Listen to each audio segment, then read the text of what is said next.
হ্যাঁ, প্রথমে জানাই যারা শহীদ হয়েছে তাদের প্রতি অনেক শ্রদ্ধা ভালোবাসা। তাদেরকে যেন আমরা কখনোই না ভুলে যাই, তাদেরকে যেন আমরা সবসময় এখানে স্মরণ করি। তাদেরকে মনে হয় যদি আমরা সবসময় স্মরণ করে চলি, তাহলে হয়তো বা দুর্নীতি থেকে শুরু করে কোনো খারাপ কিছুতে হয়তো আমরা যাব না। তাদের কথা মাথায় বারবার রাখবো। আর অনেক মানুষ আছে যারা আহত আছে, যারা চিকিৎসায় আছে, তারা একজন স্পোর্টস লাভার হিসেবে সবার দায়িত্ব তাদের পাশে দাঁড়ানো, তাদের জন্য কোনো কিছু করা। অনেক ভালো, আলহামদুলিল্লাহ অনেক ভালো, সবার জন্য আসলে ভালো, আমার একা না। বহুত দিন পরে ক্রিকেট বোর্ডে ঢুকলাম, স্বাধীন ক্রিকেট বোর্ডে। তা এটার অনুভূতি আসলে বুঝতে পারবো না, কারণ যেই ক্রিকেট বোর্ডে আমি মানে খেলা না থাকলেও দু একদিন পর পরে আসি, সেই ক্রিকেট বোর্ডে আজকে ঢুকলাম ওয়ার্ল্ড কাপের পরে ঢুকলাম ক্রিকেট বোর্ডে পতাকা নিয়ে। কারণটা কি এতদিন পর আপনি ঢুকলেন? কারণটা কোনো কারণ আছে কোনো নির্দিষ্ট? হ্যাঁ, অবশ্যই কারণ আছে। মানে আজকে তো স্বাধীন, আজকে বুক ফুলে কথা বলতে পারি, আজকে বুক ফুলে চলতে পারি। যে কারণে আজকে দেখলেন যে মানে পতাকা নিয়ে আসলে ক্রিকেট বোর্ডে ঢুকলাম। কারণ আমাকে যেই খেলোয়াড় বলেছিল তোকে ক্রিকেট বোর্ডে ঢুকা বন্ধ করে তোর খেলা দেখা বন্ধ করে দেবো, আমি তাকে দেখাইলাম যে আমি ক্রিকেট বোর্ড আইছি, একটা স্বাধীন ক্রিকেট বোর্ড হবে, স্বাধীন দেশ, সেখানে আমি বাংলাদেশের পতাকা নিয়ে ঢুকছি আমি। তার মানে আপনার মনে একটা ক্ষোভ বা একটা কষ্ট জমেছিল, তো এই কারণটা আমরা জানতে পারি কিভাবে কষ্ট হলো বা কোন কারণে আসলে আপনি এই এতদিন পর পতাকা সহ স্বাধীনভাবে ঢুকলেন? বাংলাদেশ যখন আফগানিস্তানের সাথে যখন হারার পরে বাংলাদেশের প্রত্যেকটা মানুষের কষ্ট দুঃখ ছিল যে এত বড় সুযোগ, সেমিফাইনাল কীভাবে হারলো তারাও যদি 50 রান অল আউট হয়ে যেত সমস্যা নাই, চেষ্টা যদি করতো যে পিডাইয়া আমরা হারছি। তা সেই কষ্টে সেই খেলা কিন্তু মাঠ থেকে দেখছি ওয়েস্ট ইন্ডিজ আমি। তা যখন বল ঠেকায় তখন মনে হয় যে বলগুলা বুকের ভিতরে আঘাত লাগে। তা আমি কিক ফ্যানজিতে একটা ইন্টারভিউ দিয়েছিলাম, বলছিলাম যে আপনাদেরকে সেলেক্ট দেবো ভাই, আপনারা যদি চলে যান, কারণ আপনারা পারতেছেন না, যারা পারবে তারা আসুক, তাদেরকে সুযোগ দেন, কিন্তু আপনাদেরকে না। আর বলছিলাম ক্রিকেট বোর্ডকে যে আফগানিস্তান 4বার মানে এই সেমিফাইনাল খেললো, আফগানিস্তান সেমিফাইনাল খেললে আমরা 4 দশক যাবৎ আছি ক্রিকেটে, আমরা এখন সেমিফাইনাল তো দূরের কথা, এটা এশিয়া কাপও জিততে পারলাম না। তা এই ছোটোখাটো এই প্রতিবাদগুলো করছিলাম, খেলোয়াড়দের ওরকম বলি নেই।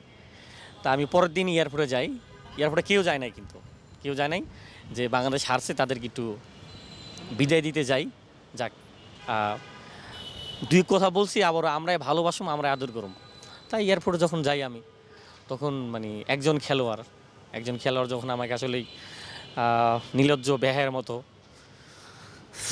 আরও 10-12 জন খেলোয়াড়ের মাঝখানে আমাকে নিল ডাই খেলা, এইভাবে হাই দেখায় মাঝখানে, দেখেন আমাকে একলা এক জায়গায় নিয়ে বললো, আমি কষ্ট পাইতাম না। আমাকে তখন বললো যে একবারে ক্রিকেট বোর্ডে ঢুকা বন্ধ করে দেবো, একবারে খেলা দেখা বন্ধ করে দেবো। আরও বহুত কিছু বলছে, বহুত কিছু হিসাব নেই। তখন আসলে আমার কাছে মনে হয়েছিল যে কাদেরকে সাপোর্ট দিলাম আমি এতদিন। আমি তো টাকার জন্য খেলি না, আমি তো টাকা পাই না, কিন্তু আমি ক্রিকেট বোর্ডে টাকা পাই, ক্রিকেট বোর্ড থেকে কিছু পাই, এক কাছে কিছু পাই, কিচ্ছু না। আমার স্বার্থে একটাই, আমি দেশ ভালোবাসি, বাংলাদেশে ভালোবাসি, সেজন্য আমি আসি। তা তখন মনে হলো যে আসলে মাটি খুঁজতে ওখান দিয়ে আসলে এদের দিকে আমি বের হয়ে চলে যাই, এরকম মনে হয়েছিল। তা ওটা আসলে আমি বুঝতে পারবো না, অনুভূতিটা পাই। আমি কাউকে বলি নেই, আল্লাহর কাছে তখন চোখের পানি ফালায় বলছিলাম যে আল্লাহ, এই সুযোগটা আমাকে দিয়েন যেন স্বাধীনভাবে কথা বলতে পারি। আজকে স্বাধীন, আজকে সেই মনের কষ্টটা বললাম আমি।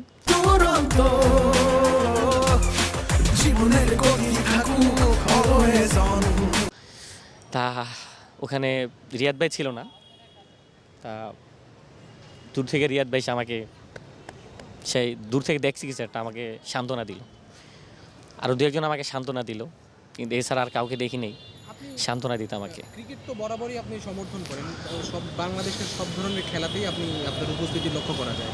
তো যখন আপনি বাংলাদেশকে প্রতিনিধিত্ব করেন মাঠে বসে হোক, যেভাবেই হোক, তো এই যে ক্রিকেটের যে আপনি একবার শুরু থেকেই আপনার মানে সমর্থন যোগায় আসছিলেন, আপনার সাথে এরকম একটা ঘটনা ঘটলো, নিজের কাছে ব্যক্তিগতভাবে কেমন লাগছিল? নিজের কাছে ভাই বললাম না, আমার মনে হয়েছিল যে আমি মাটি খুঁজা ওদিক দিয়ে এয়ারপোর্ট দিয়ে বের হয়ে চলে যাই, এরকম মনে হয়েছিল। হয়তোবা যাই বলছে আমি তার নামও নিয়ে তার নামে কিচ্ছু বলি নেই, বোর্ডের কথা বলছি, বোর্ডের কথাগুলো তার লাগছে। আমাকে সে যদি ডাইকে নিত ভাই এদিকে আসেন, তার তার থেকে কিন্তু আমি 10-12 বছর বড়, 10-12 বছর বড়, ঠিক আছে। সে যদি আমাকে এইভাবে ডাইকে নিয়ে এক জায়গায় বলতো যে শোয়েব ভাই মানে আসলেই আমাদেরকে সাপোর্ট দিন এই খারাপ সময়, আমাদের পাশে থাকেন, এটাই চাই ভাই, এই কথাটা বললেই তো আমি আর হইতাম। আমি তাদেরকে তো বিদায় দিতেই গেছি ওখানে। তা সেই বিনিময় সে এতগুলা মানুষের সামনে ওখানে আন্ডার-19 যে খেলাগুলো ছিল, ছোটো ছোটো অনেক খেলোয়াড় ছিল আমি তো 15-20 বছর যাবৎ ক্রিকেটের সাথে যুক্ত। তারা আমাকে সম্মান দেয়, ভালোবাসে। তাদের সামনে আমাকে যেভাবে অপদর্থ করছে, যেভাবে বেহায়া বানাইছে আমাকে, মানে আমি এত লজ্জা পাইছি ভাই, এত লজ্জা পাইছি যে ওই লজ্জায় আমি আসলে ক্রিকেট বোর্ডে ঢুকিনি আর এতদিন, বুঝছেন। আচ্ছা, আমরা মানে জানতে পারি সেই প্লেয়ার। না, আমি নাম বলা দরকার নাই, আল্লাহ তাকে হিদায়াত দান করুক, সে দেশের জন্য খেলুক আর ভালো কিছু করুক।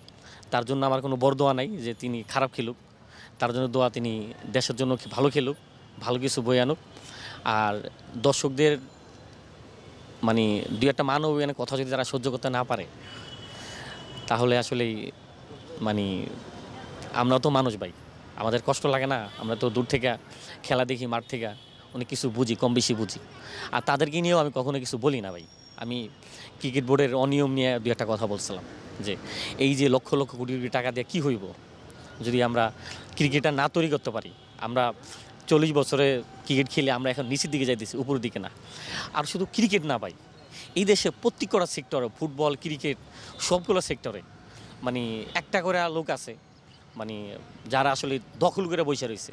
তা তাদেরকে আসলে সময় এসে মানে সরাই দেওয়ার, হাঁটাই দেওয়া, এরা যেন মানে আরেকজনের মানে ছত্রছায়া যেন না ঢুকতে পারে। এরা কিন্তু দেখবেন এখন অনেকেই ছত্রছায়া, এই দল গেছে আরেক দলের ছত্রছায়া ঢুকবো তারা, এভাবেই তারা চলে যাবো। তা আসলেই ক্রিকেটটা আসলেই মানে যেন ধ্বংস না করে, ক্রিকেটটা যেন বৌদ্ধ নিয়ে যায়, এটাই আসলে চাওয়া। আর মানে আপনি কোন ধরনের কোনো পরিবর্তন বা আপনার এই যে এখন যে নতুন যে সরকার গঠন হবে বা বিসিবিটাও সম্পূর্ণভাবে নতুনভাবে সব কিছু শুরু হবে, তো আপনার কোনো পরিবর্তনের বিষয়টা মানে আপনি কোনোভাবে চিন্তা করতেছেন? আমি আসলে কোনো দল পছন্দ করি না, আমি তাকে পছন্দ করি যে জনগণের পক্ষে মন প্রাণ উজাড় করে দিব, জনগণের পক্ষে কথা বলবো এবং খেলাধুলার জায়গায় যিনি আসলেই একবারে মানে নিরপেক্ষতা হিসাবে মানে এরকম একজন মানুষ থাকবো যেন আসলেই দর্শক বলার আগে, জনগণ বলার আগে তিনি স্বইচ্ছায় যিনি পদত্যাগ করে চলে যায়, এরকম একজন লোক দরকার যারা আসলেই মানে মানে কোনোটা কিছু হইলে অপরাধ স্বীকার কইরা তারা যেন আসলে চলে যায় যে আমি ব্যর্থতা স্বীকার করিয়া আমি ক্রিকেট বোর্ড হোক, ফুটবল হোক, স্পোর্টসের যে কোনো জায়গা থেকেও চলে যাই, এরকম যোগ্য লোক খুঁজে বের করতে হবো, তাদেরকে দিতে হবো। আর নাইলে ভাই আমরা আমাদের মানে এই বাংলাদেশে 1-2 এশিয়া কাপ থাকতো ভাই, 1-2 এশিয়া কাপ থাকতো, মানে 3-4 নাম্বারে আছে, অর্থ বলেন, সব দিক দিয়ে বলেন, কিন্তু ম্যানেজমেন্ট বলেন, কোথায় কাকে দিতে হবে, কোথায় কীভাবে কাজে লাগাইতে হবো, এগুলো এদের ভিতরে নাই, এদের ভিতরে নাই। এরা হচ্ছে যে মানে কেউ কারো বিরুদ্ধে কথা বলে না, কারণ জানে যে কথা বলতে গেলেই এই পদে থাকতাম না, এরকম লোক আমি চাই না। আমি চাই যেন কেউ যদি কোনো ভুল করে তার চোখে চোখ রেখে যেন কথা বলে যে ভাই এটা সে যদি প্রেসিডেন্ট হয় এখানের, আর যদি একজন মানে নিম্ন শ্রেণীর একজন হয়, সে একজন চোখে চোখ রেখে বলে যে এটা ভুল করতেছেন, আপনি এটা ভালো করতেছেন না, আপনাকে চাই না, সে যখন চলে যায়, এরকম লোক চাই, সততার লোক চাই ভাই। কারণ মানে আমাদের তো কিছু নাই ভাই, আমরা তো আর কিছু চাই না। এই যে আমি ক্রিকেট এত বছর যাবত আমি কি কোনো বেতন পাই, আমি কি তাদের কোনো সুবিধা পাই?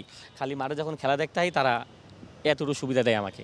তা বাংলাদেশে অনেক মানুষ জানে যে আমাকে তারা বিদেশে নিয়ে যায়, তারা আমাকে বেতন দেয়, অনেক কিছু দেয়। আসলেই আমি নিজে চলি, নিজে কাজ করি, নিজে চলি। আমি গাড়ির মেকানিক ছিলাম, এখন আমি গাড়ি সেকেন্ড হ্যান্ড গাড়ি বেচাকেনা করি, নিজে চলি। তা দেখা যায় যে ভাই আমি এই যে চলে যাই, আমার কিন্তু লাভ নেই। এই যে চলে যাই, আমার কিন্তু ব্যবসায় আমি করলে অনেক টাকা, কিন্তু সব কিছু ছেড়ে দিয়ে আমি চলে যাই। কী কারণে? দেশকে ভালোবাসি, ক্রিকেটকে ভালোবাসি, সেই জন্য। সেটা যদি তারা না বোঝে, সেটা অন্যরকম কষ্ট। এই যে দেশের স্বার্থে আপনি এত কিছু করতেছেন, আপনার কি মনে হয় না যে যারা আপনার সাথে এরকম করলো কাজটা, আপনিও দেশকে রিপ্রেজেন্ট করতেন, তো তাদের নামগুলো বলে দিলে ব্যাপারটা আপনার কাছে নিজের কাছে শান্তি লাগতে পারতো? না ভাই থাক, আমি আসলে এই সে যেটা করছে আমি তার মধ্যে আসলেই তার আল্লাহ হিদায়ত দেব, কিছু বললাম, হিদায়ত দেব, সে দেশের জন্য ভালো খেলুক। আর এটা শোনার পরে যদি তার যদি বিবেক বুদ্ধি হয়, তিনি বিবেকবান যদি হয়, দেশকে রিপ্রেজেন্ট করে, তাহলে সরি বলবো কিনা, যাক, সরি বলা দরকার নেই ভাই।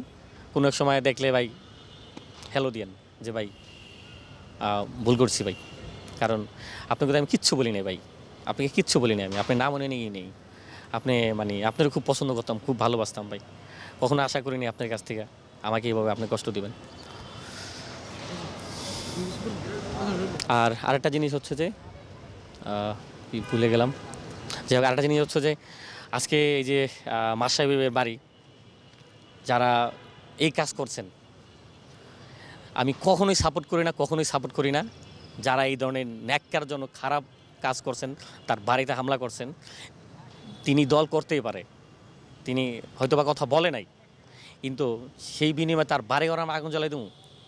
সেই দেশের জন্য মানে খেলছে, দেশের জন্য অনেক কিছু করছে তিনি, কিন্তু দিন শেষে তার বিনিময়ে আমরা যদি মানে ফিডব্যাক হিসাবে এইগুলো দেই, তাহলে আসলে একজন স্পোর্টসম্যান, স্পোর্টস লাভার হিসাবে কখনোই আসলে সাপোর্ট করতে পারি না। তো আবার আমার মনে হয় না আসলে কোনো ক্রিকেট প্রেমী, কোনো খেলাধুলার লোক এই কাজ করছে তার বাড়িতে। আমি ধিক্কার জানাই যে মাশরাফির বাড়িতে যারা এই ধরনের কাজ করছে। মানে এটা স্বাধীন দেশ, স্বাধীন, যে কোনো দল করতে পারে, যে কোনো কিছু ভালোবাসতে পারে, সেই কথা বলে নাই। আমাদের পক্ষে এটা তার ব্যর্থতা। তা সেজন্য আমরা যে তাকে আক্রমণ করবো, এটা কখনোই না। দিন শেষে মনে করতেও ভাই, সে কিছু না কিছু দেশের জন্য করছে, কিছু না কিছু দেশের জন্য দিছে। এই কথা চিন্তা করে হইলেও যেন আমরা যেন তাদের বাড়ি ঘরে এবং তাকে দেখে যেন কিছু না বলি। সে নিজেও হয়তো অনেক অনুতপ্ত, তা এটাই কথা। আর দিন শেষে যেটা করছে সেটাতে অপকর্মের ফল তো দেখতে আছেন ভাই। এই যে ফেসবুকে দেখতেছি, ইস সাকিব ভাই, কষ্ট লাগে ভাই, অনেক কষ্ট লাগে ভাই। এত অর্জন, এত কিছু করলো সাকিব ভাই, আজকে একটা মানুষ তাকে যা বললো, ইস, এই জন্য বলে ভাই, মানে রাজনীতি করো ঠিক আছে, অনেক চিন্তা ভাবনা করে রাজনীতি যাও, অনেক চিন্তা ভাবনা করে যাও, মানে অনেক চিন্তা ভাবনা করে করা ভালো এই রাজনীতি। তা সব দেখেন ধুলে মিশে শেষ হয়ে গেল। এটা আসলেই মানে কি বলবো, কখনো কল্পনা করছি, কখনোই কল্পনা করিনি, কখনোই না। তা রাজনীতিটাও রাজনীতি পরিবর্তন হোক চাই, মানুষ যেন আসে, এটাই আসলে চাই। পরিবর্তন না হোক, যেই আসুক হুম, আপনার সমর্থন সবাই আসবে। সেটাই। আর ভাইদের পক্ষে এটাই বলো ভাই, মানুষ আবেগ আছে, দুই একটা কথা হয়তো বা বলি, কিন্তু ওরকম খারাপ কথা কখনো বলিনি আমি, দেখবেন। তা আপনারাও চেষ্টা করেন। একজন স্বাধীন স্বাধীন দেশের স্বাধীন মানুষ হিসেবে আপনার ক্রিকেট নিয়ে বা কোনো ধরনের খেলা নিয়ে আপনার কোনো ধরনের মতবাদ, আপনার যুক্তিসম্পন্ন কথা বলার রাইট কিনা, সেদিক থেকে আপনি কোনোভাবে লাঞ্ছিত হচ্ছেন কিনা, যে আপনি আপনার নিজের মতো করে বলতে পারতেছেন না সমর্থন হিসেবে? অনেক সময় আমি চিন্তা করি যে আসলে সবাই বললে না, আমি না বলি। তা কন্ট্রোল ওরকমভাবে বলি, মানে ইয়ের ভিতরে থেকে, নিজের আওতার ভিতর থেকে তাদেরকে সাপোর্টের চেষ্টা করি। আর এরকম ঘটনা হয়েছে আর অনেক ঘটনা ভাই। বাংলাদেশ খারাপ খেলছে, খারাপ খেলার পরে আমি যখন বলতেছিলাম যে আমি যদি ওইসব দায়িত্বে থাকতাম, একটা খেলোয়াড়ে 3টা ম্যাচ সুযোগ দিতাম, 3টা ম্যাচ, যেখানে ম্যাচ 20টা 25টা ম্যাচ খেলে ভালো খেলতে মানে সুযোগ পাইতে আছে। আর অনেক ভালো খেলোয়াড় আছে এই বাংলাদেশে, রাশেদ খান বলেন, বিরাট কোহলি বলেন, অনেক প্রতিভাবান খেলোয়াড় আছে ভাই। এই সুবিধা পাইতেছে না শুধু এদের কারণে এর কারণে, মানে এরা খারাপ খেলোয়াড়দের সুযোগ দিয়ে যেতেছে।